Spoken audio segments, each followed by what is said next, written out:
Saudara-saudari yang dikasihi oleh Tuhan Yesus Kristus, selamat berjumpa kembali di dalam program Arus Hayat Voice. Dan dalam kesempatan ini, saya akan menyampaikan firman Tuhan dengan judul Anak yang Hilang.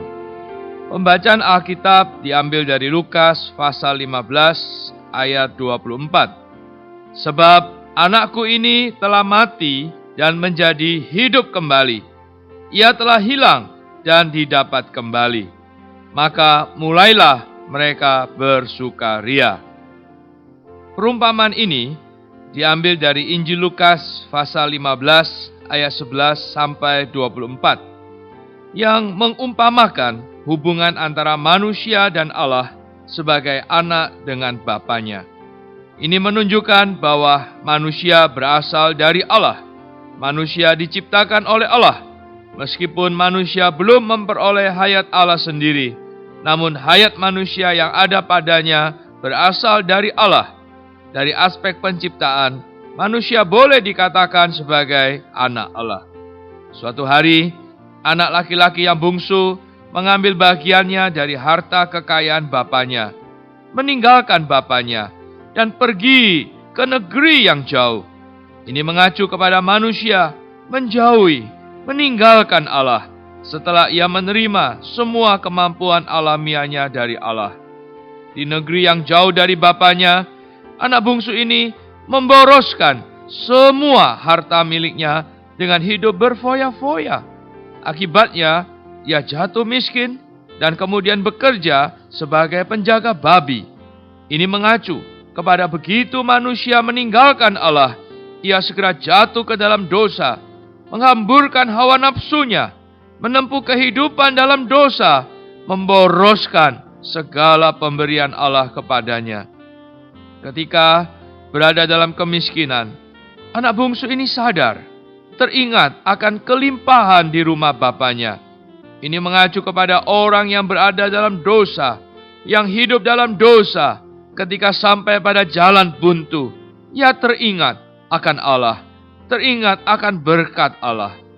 Ketika anak bungsu ini sadar dan teringat akan bapaknya, ia memutuskan untuk kembali kepada bapaknya. Ini menunjukkan bahwa saat manusia sadar dari dosa, dengan sendirinya, ia teringat akan Allah dan berpaling kepadanya. Ketika anak hilang ini kembali, tidak terpikir olehnya bahwa bapaknya menunggu menerimanya kembali.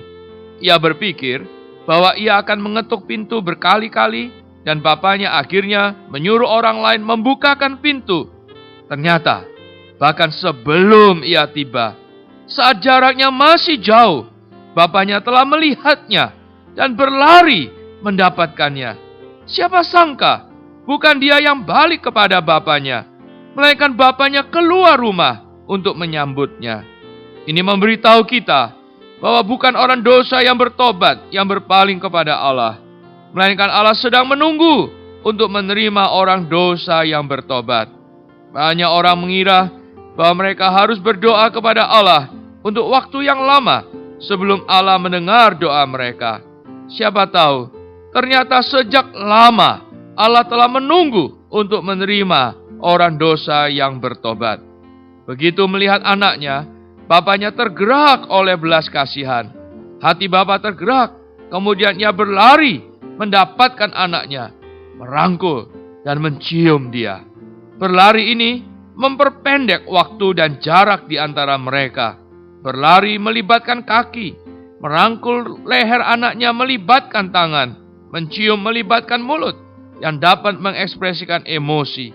Jadi, kita dapat melihat bahwa seluruh diri bapaknya tergerak oleh karena anaknya. Ini menandakan bahwa ketika Allah yang di surga melihat seorang dosa bertobat, ia tergerak oleh belas kasihan dan berlari mendapatkannya. Dengan segenap hatinya, ia memeluk orang dosa yang bertobat. Sebelum bertobat, banyak orang berpikir bahwa Allah itu serius dan menakutkan. Tetapi setelah bertobat, mereka menemukan bahwa Allah sangat baik dan sangat akrab. Sampai saat ini, bapak dan anaknya itu makan dan minum dan bersama bersukacita. Sebelum anak itu kembali, ayahnya tidak bersukacita. ketika anaknya jauh dari rumah, berkelana dan menderita. Bapaknya juga menderita di rumah. Ini menunjukkan bahwa ketika orang dosa jauh dari Allah, berkelana dan menderita, Allah pun tidak memiliki sukacita. Sampai ketika orang dosa di rumah bersama Allah, makan dan bersukacita, barulah Allah bersukacita. Oh, anak itu telah hilang dan didapat kembali. Ia telah mati dan menjadi hidup kembali. Ini berarti ketika orang dosa kembali kepada Allah, diterima dan dibenarkan olehnya, ia didapat kembali dan menjadi hidup kembali. Mari saudara-saudara, saya ajak Anda berdoa kembali kepada Allah. Oh Tuhan Yesus, aku adalah anak hilang itu. Sekarang aku bertobat Tuhan, kembali kepadamu. Ampunilah dosa-dosaku. Oleh darah-Mu aku dibenarkan di hadapan Allah. Tuhan Yesus, Engkaulah Tuhanku, Allahku, dan Bapakku. Di dalam nama Tuhan Yesus. Amin. Demikianlah firman Tuhan. Sampai bertemu di kesempatan berikutnya. Tuhan memberkati. Kasih karunia-Nya menyertai kita. Amin. Demikianlah program Renungan Arus Hayat Voice pada hari ini.